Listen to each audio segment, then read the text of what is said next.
O programa Sindipol e QAP finaliza a série especial que vai tratar das vantagens, as desvantagens e os riscos nas negociações dos precatórios provenientes das ações judiciais, com o Dr. Pedro Andrade, que está aqui com a gente no estúdio. Fiquem ligados.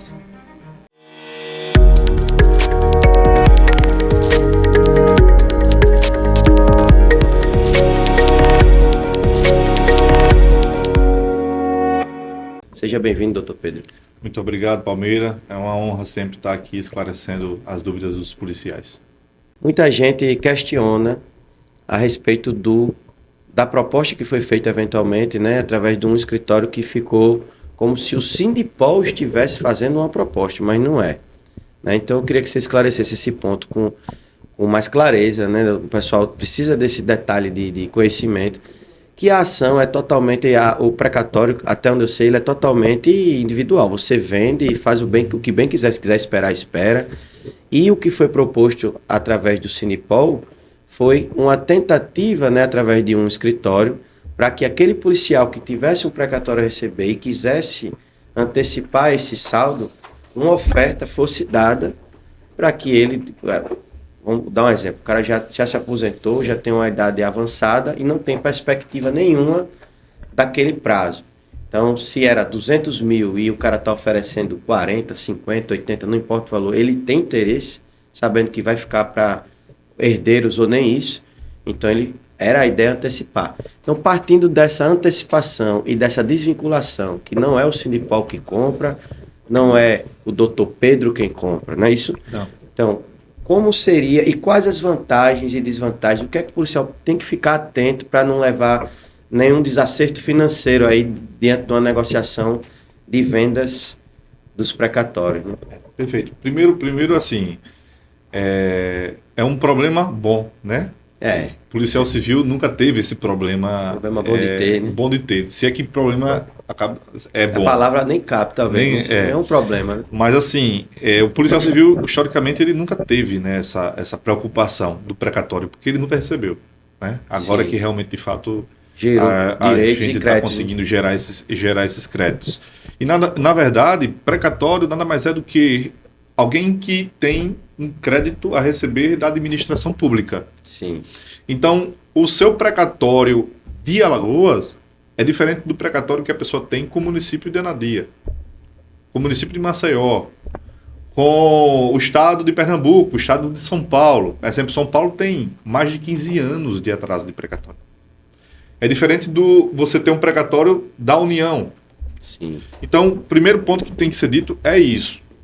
Cada precatório no Brasil tem uma realidade. Alagoas tem uma realidade muito boa comparado a outros precatórios. Já foi melhor. Com a mudança do ano passado, não ficou... A mudança legislativa. A mudança legislativa, isso né? Fique claro. Da emenda constitucional. O que atrapalhou e brecou toda aquela negociação que vinha acontecendo... Foi justamente essa mudança legislativa, né? Para ficar também claro. Exatamente. Então, assim, primeiro ponto que tem que ser dito é isso. E aí vem o segundo ponto. O que é precatório, o que se torna precatório e o que não se torna precatório. Sim. Aí eu venho mais uma vez para essa mesma explicação. Cada município, cada estado tem a sua regra. Exemplo, a União, ela diz que até 40 salários mínimos ela vai pagar através de RPV, que é requisição de pequeno valor. Sim. Então, ela paga aí uma tramitação muito mais célere. Ela paga ali em alguns dias, 60 dias, 90 dias em alguns casos. E aí, ela diz o seguinte, cada ente federativo faça sua legislação de RPV própria. Sim. Na ausência, aplica-se a regra constitucional dos 40 salários mínimos da União. Então, o município de Maceió tem uma regra, salvo engano, são 13 salários mínimos. O município de o estado de Pernambuco tem uma regra, o município de Recife tem outra regra. De acordo com o poder financeiro. O poder financeiro de cada ente federativo. Exatamente. E aí, Alagoas, infelizmente, é a pior regra que tem no país. Né? Não é ela sozinha a pior regra. Ela e alguns entes federativos são a pior regra. Nós, aqui, tudo que ultrapassar o teto do INSS, já é vinculado como precatório. Sim. Então, você policial, eu acho que hoje o teto do INSS está 8.500, é algo nesse sentido. Quase nada. Né? Perto por aí, perto dos valores que vocês têm a receber. Então, assim, todo valor que ultrapassar o teto do INSS precatório. Vira precatório. Todo valor que for até o teto do INSS, o Estado paga como um RPV. Aí é dinheiro pouco, que nem ele sai mais rápido. Mas sai mais rápido. Aí assim, o policial... Pedro, mas o meu RPV, o meu precatório, ele tá um pouquinho a mais do que o RPV. Um exemplo, o teto do RPV, o teto do INSS é 8.500. E aí o crédito do policial é 9.000. Ele pode abrir mão desses R$500 para que o crédito dele com o Estado de Alagoas deixe de ser precatório e passe a ser RPV. A diferença, né? A diferença. Ele perde esses 500, mas recebe bem mais rápido. Aí, para um valor menor, né, ajustado, vamos dizer, até 20 mil, por exemplo, já que o teto do INSS, como você falou, seria 8.509, ao invés de ele vender, negociar com qualquer escritório, o valor irrisório, é mais fácil ele abrir mão do percentual que exceda e reivindique pelo RPV, é isso? Exato, ele tem ali R$10.000 de precatório. É melhor ele abrir mão desses R$1.500, né? R$1.500 e receber por RPV. Né? Que ele vai estar perdendo só ali 15%. Então, esse tipo de esclarecimento muda muita coisa às vezes, porque nem todo mundo tem precatório em valores exorbitantes. Né? O grande ponto é que realmente, de fato, assim, os precatórios dos policiais civis, eles ultrapassam. E, geralmente assim, são... E eu não vou sugerir que o policial que tem um precatório de 15, 20 mil, ele abra mão para receber por RPV, porque até ele receber por RPV, o precatório dele corrige. Sim. Ele tem uma correção de IPCA mais 2% ao ano. Então, esses 15 mil, quando ele for receber, vai estar lá 18, 19, 20 mil. E assim sucessivamente. Então, assim, ele perde duas vezes. Perde na correção e perde no deságio para poder encaixar o precatório dele como um RPV. Então, assim, dito o que é precatório e o que é RPV, dito mais ou menos as diferenciações, a gente vem aqui agora para a negociação. O que é que acontece? Esse mercado foi criado pela burocracia de se levantar um precatório, né? O precatório, o processo precisa iniciar, ter o reconhecimento do direito, que é que a gente chama de fase meritória, depois abre-se o cumprimento de sentença, aí vai ter vai ficar estabelecido o valor do precatório, e depois vai ter a tramitação de inscrição do precatório, que vai para um setor próprio do Tribunal de Justiça, para depois ele ser incluído na Lei de Diretrizes Orçamentárias, e aí ter a aprovação do Executivo, aprovação do Legislativo, para entrar no orçamento e a pessoa receber 2, 3, 4, 5 anos depois. São essas regras todas, com mais diversas regras adicionais, que faz com que o precatório demore. Por exemplo, na regra do ano passado, com essa emenda constitucional 136 de 2025, teve uma regra que mudou, muito importante, infelizmente, que ajuda o Estado e prejudica o servidor, que foi o seguinte: o Estado ele tem o desembolso teto de 1% da receita corrente líquida dele. Sim. Estabelece o teto. Ou seja, a última receita corrente líquida do Estado de Alagoas foi 17 bilhões. Se a gente está falando de 1%, a gente está falando de 170 milhões de gastos limitados ao pagamento de precatório. Só que o Judiciário escreveu 350 milhões em precatórios. E só vão ser pagos 170. Então isso acaba jogando para uma fila posterior, e realmente, de fato... A quantidade, os valores pagos, né, nunca vão suprir ao ponto de zerar. Sempre a demanda só aumenta no final da fila. A dívida sempre será muito maior do que o desembolso. E isso vai trazer um atraso. Isso vai trazer uma ausência de previsibilidade, uma demora do recebimento. E isso são explicações que são difíceis de passar para o cliente, para o servidor público, porque é difícil até para quem lida com isso. Aí entra a figura do FIDIC, que é o Fundo de Investimento. FIDIC nada mais é do que algumas pessoas jurídicas ou físicas de outros lugares com muito dinheiro, que reúnem dinheiro em uma única empresa, em um único fundo, para fazer investimentos de diversas formas. Dentro desses investimentos, eles dizem: vamos comprar os precatórios de Alagoas? É interessante ir lá? Fazem um compliance. É interessante? É. Vamos abordar os clientes de lá. Então, a proposta nunca é do Sindipol, a proposta nunca são dos escritórios de advocacia. As propostas são dos fundos. Eles têm empresas que precificam cada processo, cada precatório. E essas precificações, elas sofrem alterações diárias, semanais às vezes. Então, assim, uma hora a gente está aplicando uma regra, aí eles chamam a gente para uma reunião e dizem, olha, isso que eu estava ofertando eu vou ter que diminuir. Vai mais. Ou então isso que eu estava ofertando eu vou ter que aumentar. Então, assim, não existe uma linearidade. Realmente é um mercado que ele oscila muito. Porque ele depende de Selic, ele depende até do repasse desses política. Créditos, né? Porque ele reutiliza esse crédito em forma de tributos, né? De quitação de tributos, vende para outras empresas. Né? Quitação de tributos. Exemplo, com essa mudança, uma das piores mudanças que tiveram com essa emenda constitucional 136, de 2025, foi a questão da alteração da Selic para IPCA mais 2%. Antigamente, antes de 9 de setembro de 2025, todos os precatórios, eles corrigiam Selic. Como a Selic está batendo quase 15, então era uma correção espetacular. Sim. Agora, eles pegaram e mudaram para IPCA mais 2% ao ano.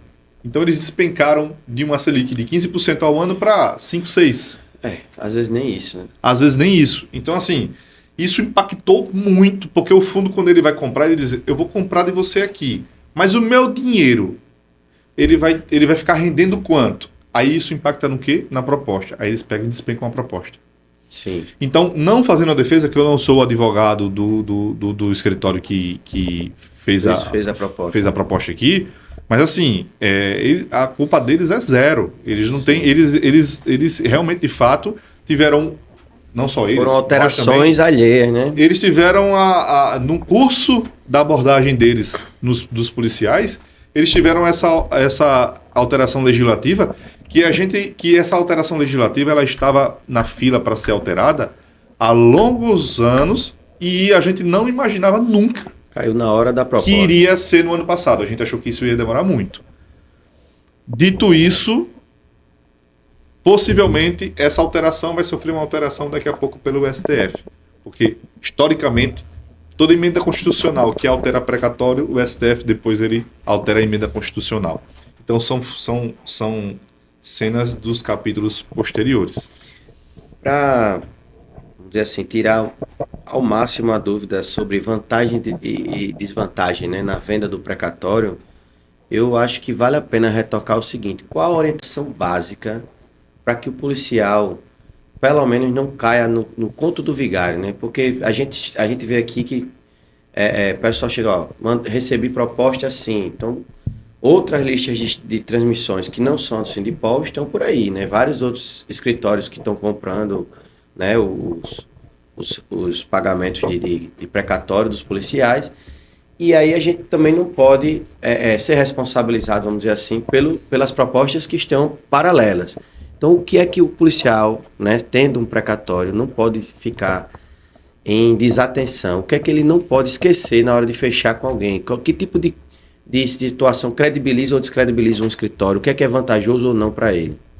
Primeiro ponto é ele tentar, de certa forma, investigar a seriedade daquele escritório ou daquela pessoa que está abordando ele, né? Se realmente existe, corresponde. Se realmente existe, se realmente, de fato, é um fundo...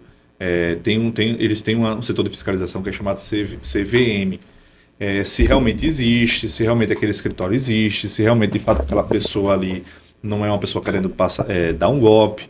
Eu tive uma negociação no início de um policial que simplesmente foi um fundo que eu estava iniciando as tratativas, um fundo de Brasília, e simplesmente foi a minha primeira operação com esse fundo. Uma venda de um precatório que o policial ia receber 37 mil.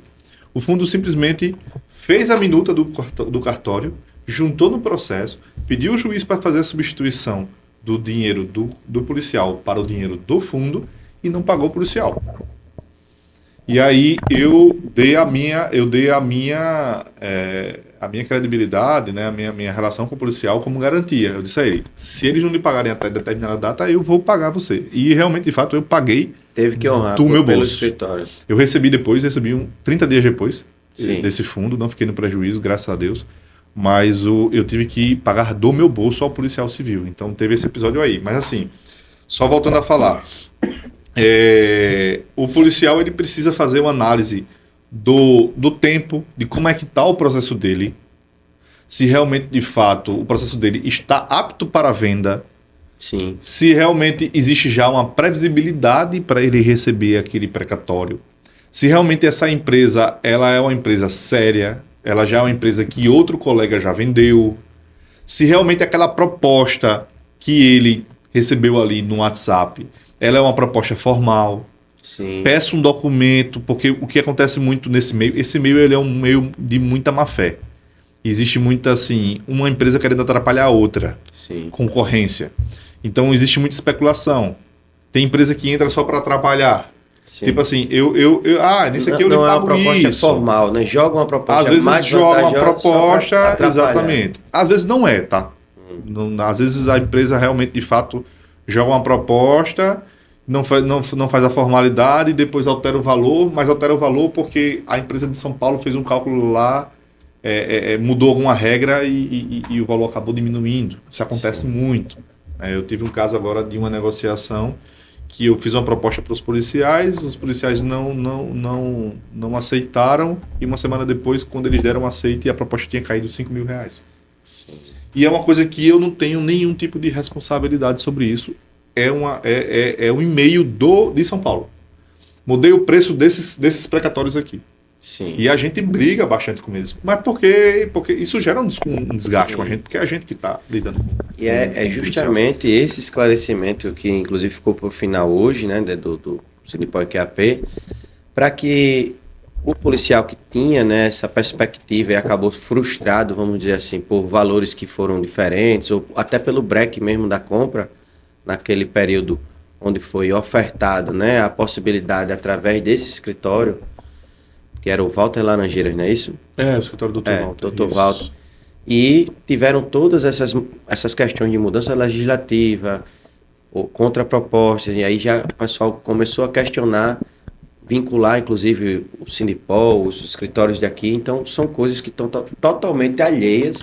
E o policial vai poder negociar, independente disso, com qualquer escritório, né, que esteja ofertando. Agora, como ele bem disse, ficar atento, né, procurar se informar se realmente aquele fundo, né, daquele grupo tem realmente substância, se a proposta é formal, se é só uma especulação. Então, são detalhes. E é por isso que a gente sempre fala, na dúvida, vem para o plantão jurídico, procura o Dr. Pedro, que independente de ser algo vinculado ou trazido por ele ou por nós, a orientação vai ser dada, não é isso, doutor? Exato. Então, a título de esclarecimento, não faça nada sem que antes você tenha certeza, né, principalmente uma negociação financeira, da credibilidade e da possibilidade de formalizar aquela proposta. Uma coisa muito importante, Palmeira, que você falou agora, eu lembrei, é o seguinte: policial civil, você vendeu o seu precatório, você entrou na sessão do cartório, fez a chamada de vídeo e autorizou aquela sessão. Aquela sessão vai para o processo. É com base naquela sessão que o juiz vai dizer que o dinheiro do João não é mais do João, é da pessoa jurídica, fundo de investimento tal. Geralmente, isso é uma regra de mercado. Isso é uma cultura de mercado. Feito essa sessão no cartório, o fundo paga com 24 horas. Não pagou, entre em contato imediatamente com o seu advogado da sua ação, informa isso para ele: olha, eu vendi meu precatório, fiz a sessão do cartório e até agora o fundo não me pagou. Fala isso porque se o fundo protocolar no processo pedindo a substituição do precatório, o seu advogado tem que entrar lá e dizer o seguinte: excelência, não defira a sessão desse precatório porque o dinheiro ainda não caiu na minha conta. Sim, senão ele perde. Porque senão ele perde. Porque se ele ficar inerte, ele perde. Então, isso é um fator muito importante. Sim. Policial, você vendeu o seu precatório, fez a sessão do cartório e depois de 24 horas, 48 horas ainda não recebeu, você sentiu que o fundo, o que o escritório ali está ganhando tempo com você, faz contato com o seu advogado do processo imediatamente para ele comunicar dentro do processo que você ainda não recebeu a venda daquele precatório, porque aí o juiz não vai fazer a transferência. E aí você não perde seu precatório. Entendi. Então isso é um mecanismo de defesa muito, muito importante. Muito importante mesmo que seja dito.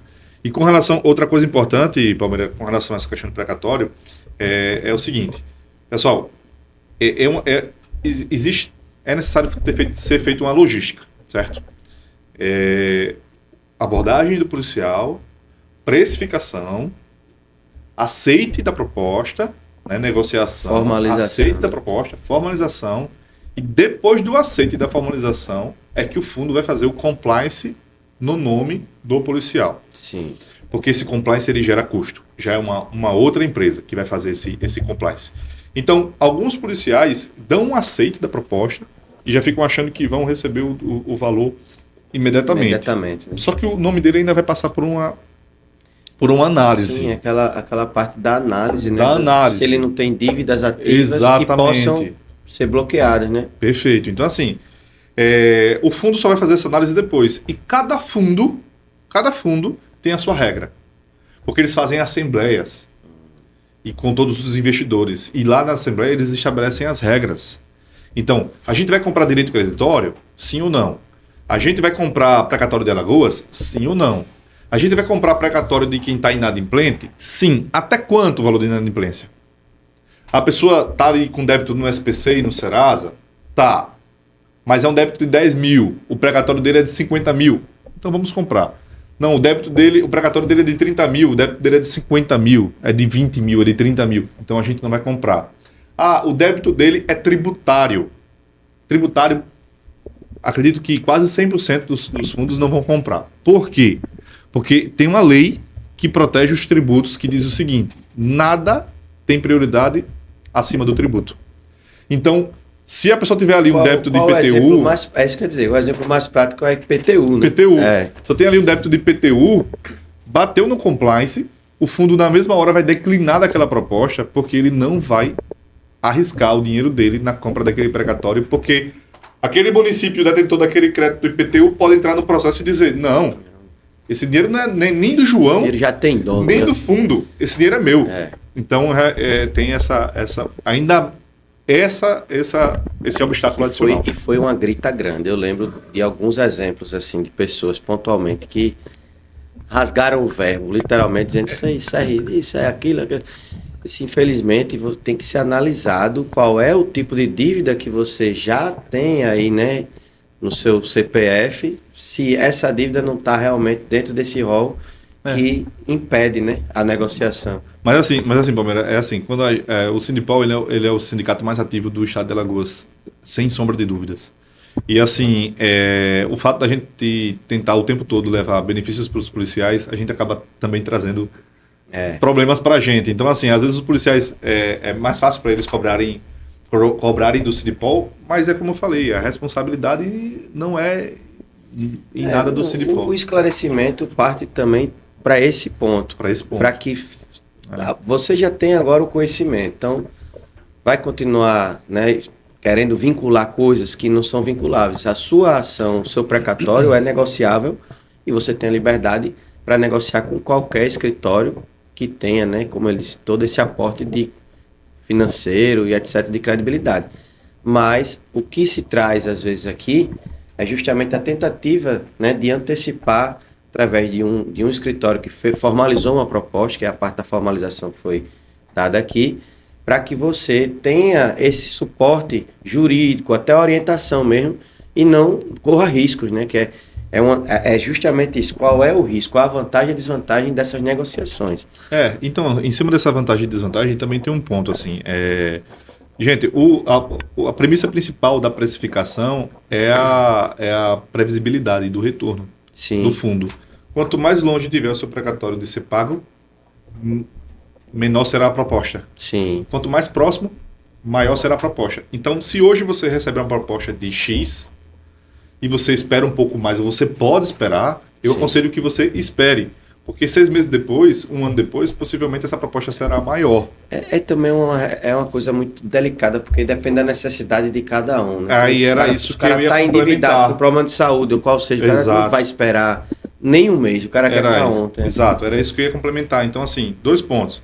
Por favor, vocês fizeram um aceite de precificação, chegou a proposta, vocês deram um aceite, não contem com esse dinheiro, por favor.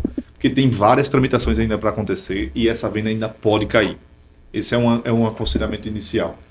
E outro aconselhamento é, vocês estão organizados financeiramente, sem nenhum tipo de emergência, aguardem o precatório de vocês. Sim. Porque mais cedo ou mais tarde vocês vão receber. Só vendam quando vocês realmente, de fato, tiverem um motivo plausível para essa venda. Vocês estão, ou a proposta seja ou a também... proposta seja realmente, de fato, atrativa. Então, assim, eu estou sempre disponível, eu já falei para vários policiais, não venda. Você pode esperar? Espere.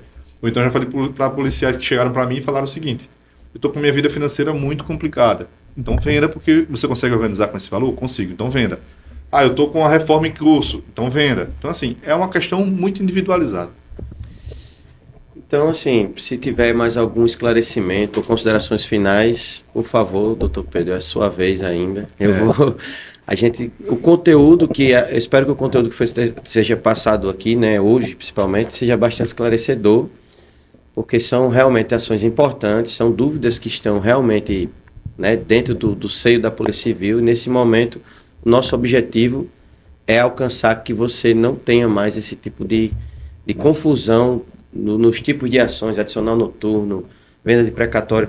Vamos separar, inclusive separar como é que eu posso dizer, a vinculação tanto do Sindipol quanto do escritório, especificamente do Dr. Pedro, das ações. Porque são algumas ações, como é o caso do precatório, né, que é negociação direta do policial com essas empresas. Talvez esse seja uma das coisas mais importantes também a esclarecer nesse momento, né? Dizer só que eu estou sempre à disposição de todos os policiais, assim como o sindicato, todos esses anos eu sempre, realmente, de fato, quis trazer o melhor para o filiado. Falar que esclarecimentos sempre vou ter, assim, então, assim, teria que ser um programa de 24 horas ou até mais, porque esclarecimentos são infinitos, mas que a gente está à disposição sempre de todos os policiais civis. A gente está sempre viajando nas regionais, a gente está sempre fazendo assembleias de esclarecimento, nós estamos sempre por aqui, gravando e pessoalmente também na sede do sindicato, também no escritório, e que, como eu falo sempre, é sempre uma honra, me desculpem se a gente não consegue, às vezes, a plenitude do que vocês querem, mas a gente sempre busca aqui, realmente, de fato, conseguir o melhor possível para vocês, e é sempre uma honra estar conversando com os policiais civis e estar aqui presente no sindicato. Doutor Pedro, mais uma vez, muito obrigado pela sua presença, pelos seus esclarecimentos, né, em defesa dos policiais, da nossa luta como sindicato. Para você que acompanha, né, e segue aqui a gente no Instagram e está acompanhando todos os programas, fiquem atentos, a qualquer momento podemos voltar com um novo programa, com um novo esclarecimento e até, como já tem alguns programas em vista aí, programas que são apenas para trazer informações pertinentes à categoria, não necessariamente da parte jurídica, mas de todo o conteúdo que pode interessar a policial civil. Então, muito obrigado pela sua audiência, né, pela sua contemplação ao nosso programa e até logo, se Deus quiser.